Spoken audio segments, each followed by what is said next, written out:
So, on to insurance. Insurance. This is my baby, by the way. My baby honey bunny. Um, okay, stop being distracted. On to insurance. So let me start by saying I tried to look up different statistics of insurance, like the percentage of pre-authorization that's submitted, that's approved. I couldn't get something reliable, so sorry, I don't have the exact data. But when I start this whole thing, I was told that the likelihood of insurance approving for breast reduction surgery is very slim because sadly insurance still deem it as cosmetics. So, and insurance is, their purpose is to fight you. You pay all this money for insurance, and then when you need to get something, they're like, do you really need it? Like, do you really, really, really need it? That's exactly how I feel, being like a chronic patient and having all these issues and having to go through insurance so many times for so many things. You're like, do you really need it? Anyways, so I actually started this process sometime last year. For reference, it's June right now. I think it's June 4th. I don't know. Sunday, June. First Sunday in June. I started the process last year of like talking to my primary care. My primary care is amazing. I love her. And I was like, I think I really want to get breast reduction because with all this chronic pain and having to do all these procedures on my back, my hip, everywhere, I want to get breast reduction. And she was like, I would love for you to get it. But I'm going to be honest with you. I have yet to recommend somebody who get approved. I was like, well, thank you for your honesty, ma'am. So I was like, you know what? Let me still give it a shot. Said, because that's how I am as a person. Like, I'm gonna shoot my shot, and if it doesn't work out, it doesn't work out. So we started the process of trying to develop a case. She wrote the things that she believed why I should get breast reduction surgery. So this thing is a two-part thing, which I didn't know. So one, you need a primary care, or let me personalize it. I need a primary care. I needed a primary care to initiate this whole process. And then the primary care needed to connect me with a plastic surgery office, who are the ones who actually, they do the reduction. The primary care cannot approve the final say in getting the breast reduction surgery. So this is what happened, right? Started last year, my primary care developed a case on all the symptoms I've had, the things I've tried over the years, and said that I think she'll be a good candidate for breast reduction surgery. I was like, let's wait to hear what insurance have to say. First time I heard back from insurance, denied for a consultation, not even the surgery, because you need a consultation before you can apply to be approved for the surgery. So I was like, so why am I denied? Why did they deny me? They said I was too fat. Yes, this whole BMI bullshit, which I talk about and I vent in my class, my medical school classes all the time. Yeah, they said I was over the BMI limit, so they couldn't approve for a consultation. Mind you, my boobs are really big. I have chronic pain. I still exercise as much as I can, but I'm limited because of all my chronic pain and my big ass boobs. And there goes insurance saying I am too fat, so they can't approve a reduction, which is supposed to help me getting more mobile so I can exercise more, and help with my back so I can exercise more. Anyways, so like, so what do I need to do? I was like, crap, I've been trying to lose weight all my life, and it's just so hard for me to lose weight. Like, the one time I was able to like lose weight, I did the keto diet. That's story for another day. I don't even know if I vlogged that one. But I did lose a bunch of weight on keto a couple years back, but because of the side effects, I ended up having to stop keto, and sadly I gained all the way back.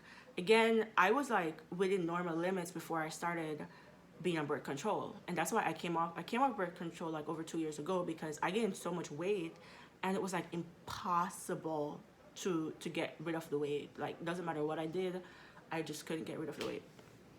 So I was like, man, what am I gonna do? This is stopping me now from getting approved. I need to lose weight. And then it varies based on your insurance too, I must say. You know, some insurance have different limit in which BMI limit that you shouldn't exceed to be approved. So some is 30, your BMI needs to be 30 and below. Some is 35, and I think some is 20 something. So I kept getting denied. And my primary care was like, okay, let's try this again. Let's put some more things in there and see if that would be sufficient. I think she tried like 3 times. I kept getting denied. And I was like, okay, all right, I need to figure out what's going on. And I knew I wanted to get the surgery done within this time frame because I only get 3 weeks between year 1 and year 2. And then as soon as I take my step exam next year, I have to go back to finish my PhD. So I really don't have time to do surgery whenever I want. So how I was able to lose weight, I got really sick back in September when I started medical school. I ended up having an ulcer and H. pylori infection.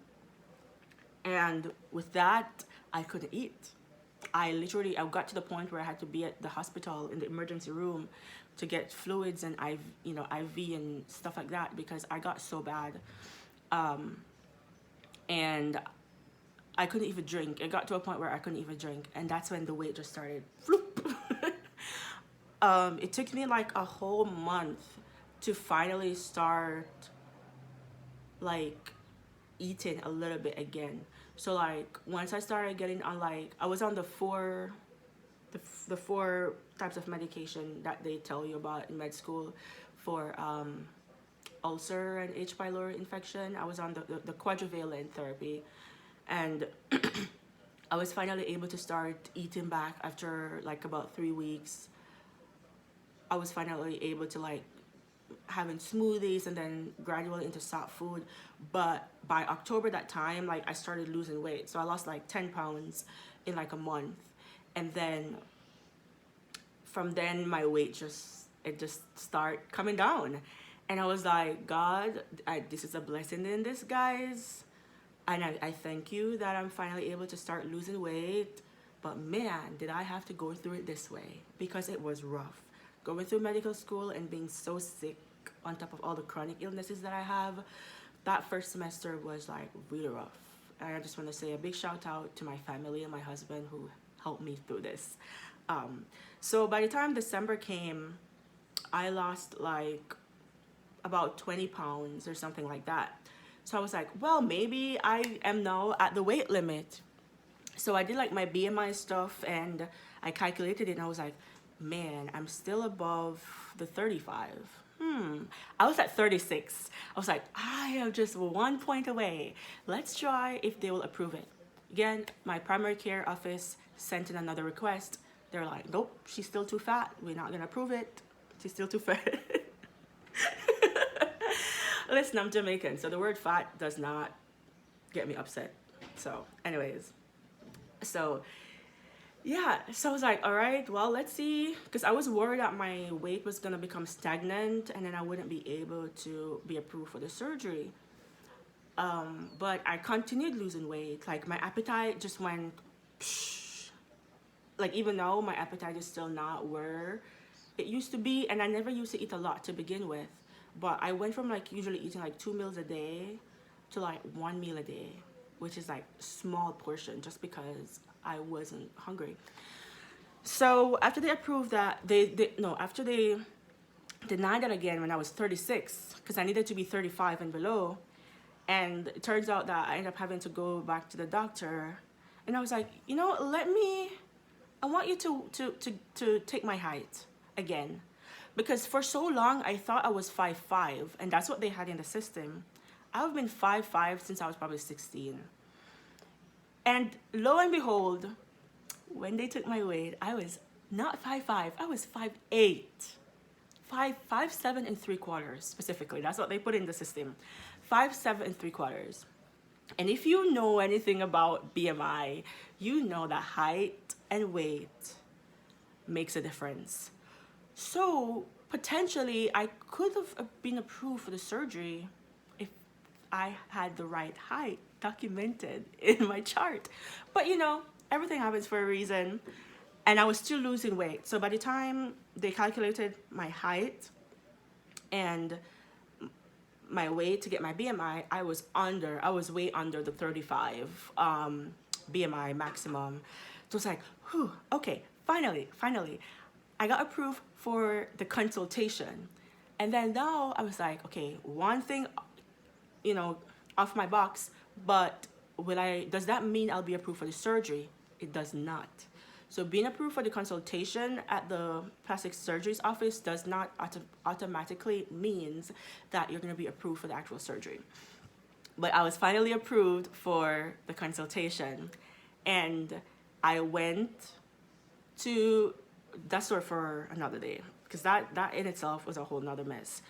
But I was finally approved, and I was super excited to finally go start this process of hopefully potentially get my breast reduction surgery. And this video is way too long, so I'm gonna cut it and I'm gonna pick up with another video.